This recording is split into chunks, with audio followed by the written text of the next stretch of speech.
प्रधानमंत्री नरेंद्र मोदी ने हाल ही में पूरे देश से अपील की थी कि पब्लिक ट्रांसपोर्ट का इस्तेमाल करें, सोने की कम से कम खरीदारी करें, कारपूल करें, पेट्रोल बचाएं।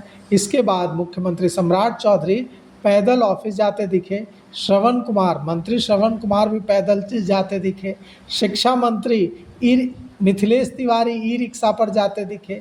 आज शनिवार को डिप्टी सीएम विजय कुमार चौधरी जहानाबाद पहुंचे। उनके काफिले में कितनी गाड़ियां थी? पूरे 200 पूरे 200 गाड़ियों के काफिले के साथ डिप्टी सीएम विजय कुमार चौधरी जहानाबाद पहुंचे। गिनते गिनते उंगलियां कम पड़ जाएंगी, गिनती भूल जाएंगे, इतनी गाड़ियां डिप्टी सीएम विजय कुमार चौधरी के काफिले में थी।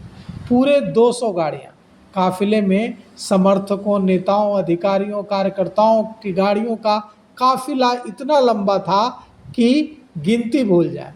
ऊँट भी थे, घोड़े भी थे, हालांकि उससे कोई दिक्कत नहीं थी। दिक्कत यह थी कि प्रधानमंत्री नरेंद्र मोदी की अपील के बाद काफिले में कटौती की बात कही जा रही थी। यहाँ तो उप मुख्यमंत्री मखदुमपुर प्रखंड के नौगढ़ गांव में पहुंचे थे सिंचाई विभाग के शिलान्यास कार्यक्रम में, और उनके साथ था 200 गाड़ियों का काफिला। तो उन्होंने कहा कि हम बिहार को बेहतर बनाएंगे, गांव में स्थिति बेहतर करेंगे, लेकिन डिप्टी सीएम के साथ 200 वाहनों के काफिला को लेकर लगातार चर्चा हो रही है गांव में भी और सियासी गलियारों में भी कि क्या यह जो ड्रामा था वो सिर्फ आम लोगों को दिखाने के लिए था, और अब क्या ये ड्रामा जो था वो पेट्रोल डीजल के दाम बढ़ाने के लिए था? क्या ये जो ड्रामा था वो सिर्फ इसलिए था कि लोगों पर महंगाई की मार पड़े और वे देशभक्ति मानकर कुछ न बोलें? दूध की कीमतें बढ़ गई हैं, पेट्रोल डीजल के दाम बढ़ने के बाद महंगाई की मार सीधे सीधे भी पड़ेगी और अप्रत्यक्ष रूप से भी पड़ेगी। पेट्रोल डीजल खरीदने जाएंगे तो ज़्यादा कीमत चुकानी पड़ेगी, और जो सामान खरीदेंगे उनकी कीमतें बढ़ी हुई मिलेंगी। पेट्रोल डीजल की कीमतें बढ़ने का सबसे बड़ा असर अप्रत्यक्ष महंगाई पर पड़ता है, मतलब हर चीज़ महंगी हो जाती है।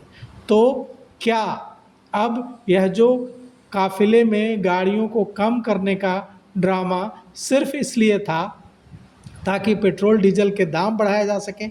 तीसरी बार पेट्रोल डीजल के दाम बढ़े हैं, तीसरी बार बढ़ोतरी हुई है लगातार। सोचिए आम जनता कितनी कराह रही है। और प्रधानमंत्री नरेंद्र मोदी के आह्वान के बाद बिहार में जो ड्रामा शुरू हुआ था, लगता है वो खत्म हो चला है, और एक एक मंत्री, एक एक डिप्टी सीएम 200 गाड़ियों के काफिले के साथ घूम रहा है। तो अब देखिए क्या कुछ होता है, कुछ नया ड्रामा होता है या फिर महंगाई की मार जनता पर डालने के लिए यह ड्रामा ही काफ़ी था। अब इसी को देशभक्ति का नाम देकर लोगों पर महंगाई की मार यूं ही पड़ती रहेगी।